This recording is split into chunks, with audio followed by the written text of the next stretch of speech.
before we got backed up after the hold. Empty set.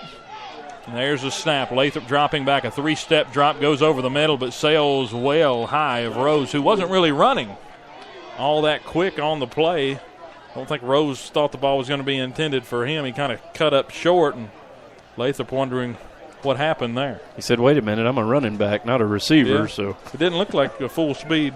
Yeah, I believe just the play call a little bit mixed up there for the Cats, so it's going to bring up 3rd and goal. Long ways to go here. They got to go from about the Boyce Cox right field to the end zone to our right.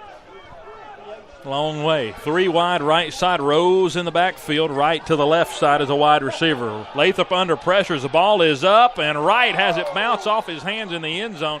Lathrop putted on the spot, but Wright with the first drop of the afternoon, and Lathrop's now 10 for 11 passing. But, boy, what a streak he was on, and that one was a perfect pass. Now what are you going to do? 4th and goal from the 27-yard line to bring up about a 44-yard field goal. That'd be a pretty long kick.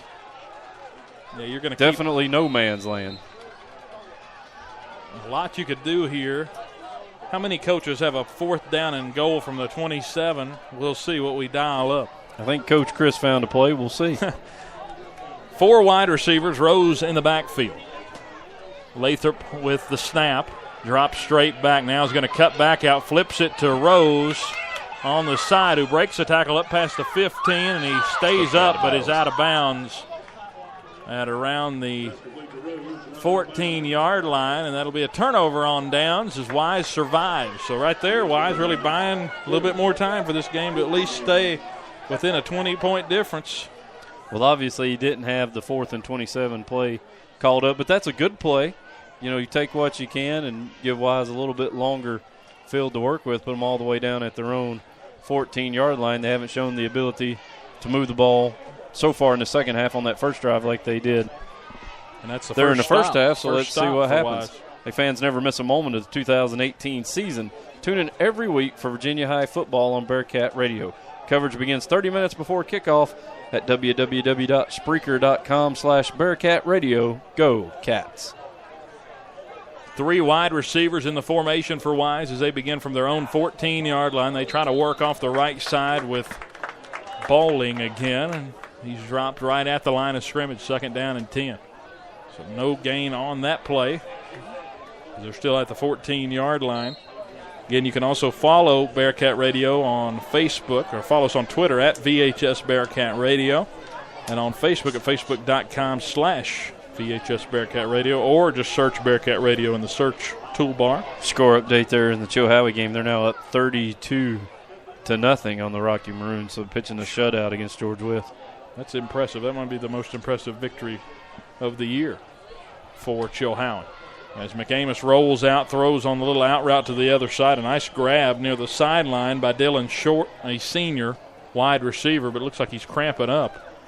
Left leg over there on the sideline as he's straddling the field of play and the out-of-bounds line as McAmis tries to get the play call in from the offensive coordinator for Wise Central. Guess we're going to try to decide here, is he far enough, not far enough off of the field to constitute they're going to have an injury timeout here. So they're just going to slide him over. He's going to slide himself over. And the assistant coach comes over, just cramping up, it looks like. So they did move him, so there's no timeout, but it gives them a little bit of time here to discuss this 3rd down and 7. From their own 17, they have to get it up to the 24-yard line. McAmis lobs one down the field, a perfect spiral, but about 5 yards too far for the intended receiver, Ben Brickey. Brickey has been the main target for McAmis this year. He has 9 receptions. He had a step out there on Austin Davidson, so if the ball's thrown a little bit better there by McAmis, he's got a completion right across the middle of the field and nothing between him and that green grass in the end zone to our left. Instead, brings up another punting situation for Central, 4th and 7 from their own 17-yard line, trailing 27-7, 5:14 remaining in the 3rd quarter. So Bowling out to punt it. He is back at the Wise Central 5-yard line as they'll try to get this one away. Davidson at the 50 to return it, and he will field it at the 50, and he will return it up past the 45, cutting back to the 40. He's got room to run down the sideline. He's hit hard out of bounds, taking a sideline marker with him. He went down hard at around the 25, 26-yard line. A nice return by Davidson. He's back up and running back over to the sideline for the Cats. 5:01 to go. Bearcats up 27-7 here on this Thursday night edition of Virginia High Football and Bearcat. So, hey, a net gain of a yard, because when we turned the ball over on downs, we had goal to go from the 27-yard line. Now we got the ball back 1st and 10 on the 26. 5 minutes remaining in the third. BSN Sport first down as Wise Central's a little late getting a player on. 3 wide to the right side, and we will have a timeout called. It's going to be an official timeout. It's odd.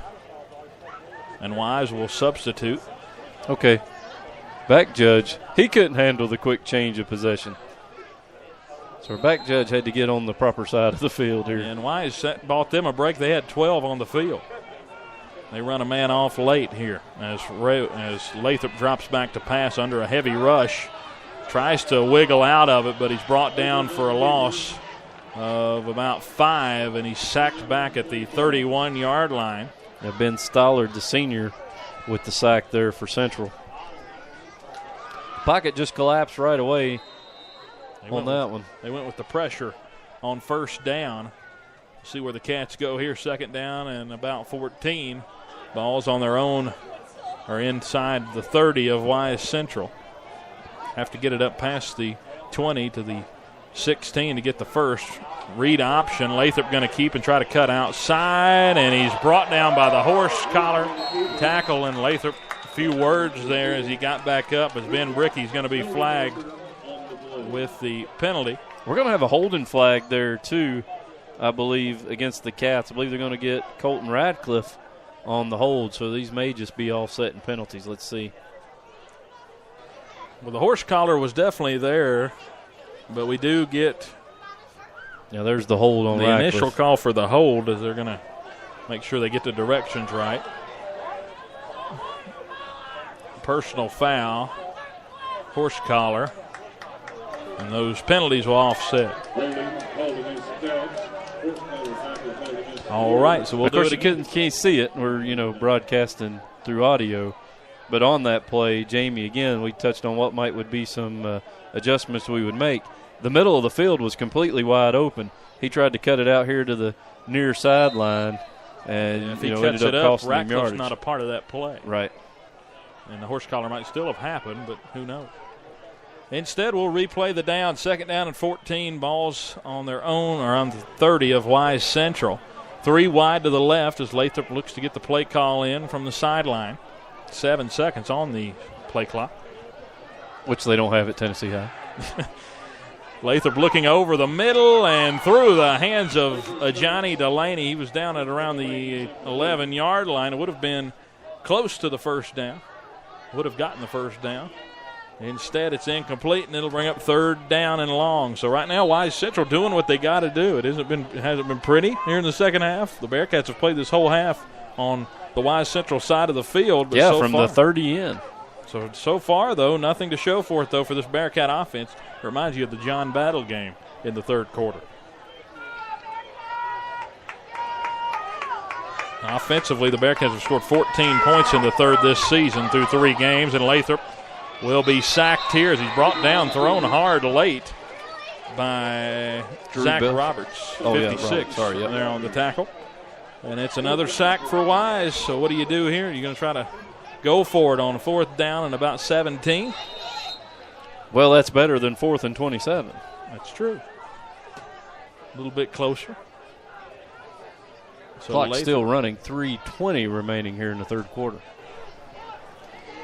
As Travis said, getting close to 3 minutes to go. 9 seconds on the play clock. Jamie wanting to play in a little bit quicker, and he's going to have to call a timeout with 3 seconds on the play clock. It's a 3rd or 4th down and long. Maybe a good time to talk about it as this Bearcat offense, after not having the ball the last 8 minutes of the 3rd quarter basically, or the 2nd quarter basically, has had the ball the entire 3rd.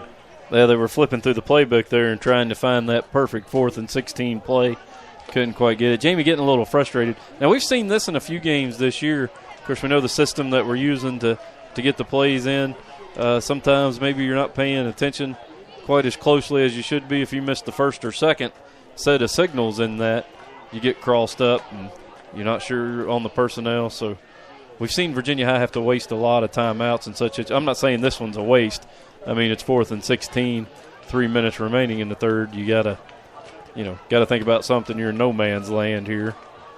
I agree. And a long 4th down. We'll see if the Cats can convert, as Coach Belcher, the first-year offensive coordinator but longtime Bearcat assistant coach, is out there talking to Jamie as he gets a final few words in before the Bearcat offense gets back out on the field for this 4th down and 16, 27-7. Cats leading Wise Central here in the third quarter with 3:06 to go. 5 wide receivers in the set. Rose the near side slot, but we have a flag.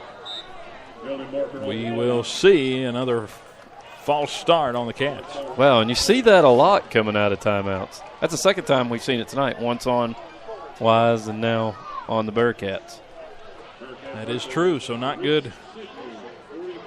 After the break in action here, we have a penalty flag, and it's now set them back to 4th down and 21 as they'll move Rose into the backfield, possibly as a blocker for this long pass attempt.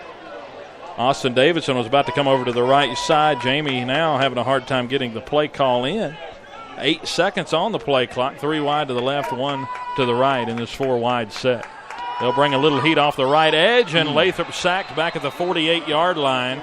Loss of over 10 yards. Aiden Bailey just come untouched off the edge, and wow, did that drive turn disastrous in a hurry. You know, Cat started out on the Central 26-yard line. Now Central's going to take over on downs at their own 48. So a tough possession, tough couple of possessions for the Bearcats. Remember, not too long ago, it was 1st and goal from the 4-yard line. Still no points on the board even after that. Then they got the ball back in positive territory one more time. Now Wise will try to answer. 27-7 the score. The Bearcats have had a couple of times to try to add another score to that first half lead, but Wise has stood up to the challenge so far. As McAmis and the offense back out, they'll go 3 wide in this formation, a fullback and a running back in the backfield as they'll run Crabtree and Rose closing down on the play off the right side with the handoff, but a loss of about 2 yards on the play. Rose, the middle linebacker, he almost was there for the snap on that play. He was, and cleaned up there by Jalen Dingus come in and finished him off. Another loss. Wise Central playing from behind the sticks again, behind the down and distance. 2nd down, 12 from their own 45-yard line. Running clock here in the third quarter, 2:25 remaining. Bearcat defense this year in 3 games is allowing 26 points per game, 251 yards rushing, 66 passing. And they've, of course, had a couple of interceptions in tonight's game to add to the 4 they had coming in, as they'll run a little pass out to the flats to the wide receiver there and the backup quarterback. Lester. Yeah. Damie Lester there for about 5 yards. Bring up 3rd down and 7 as they're up to the original. They're up to the 49-yard line, their own 49. We talked about that, getting the play call from the sideline. You at least get the right play call and you know what everybody's supposed to do, whereas everybody's getting different signals from the Bearcat sideline when we're flashing plays in. But it is wear and tear on your quarterback having to run those plays in every down like they're doing.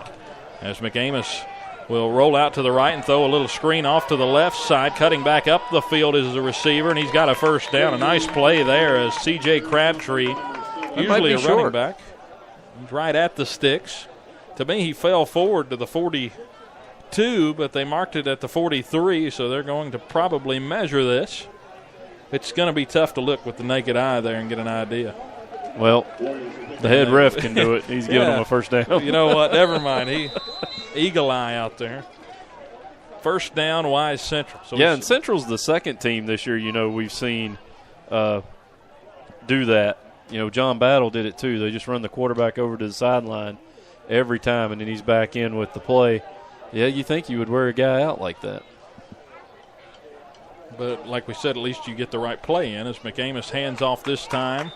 straight away and a gain of about 3 for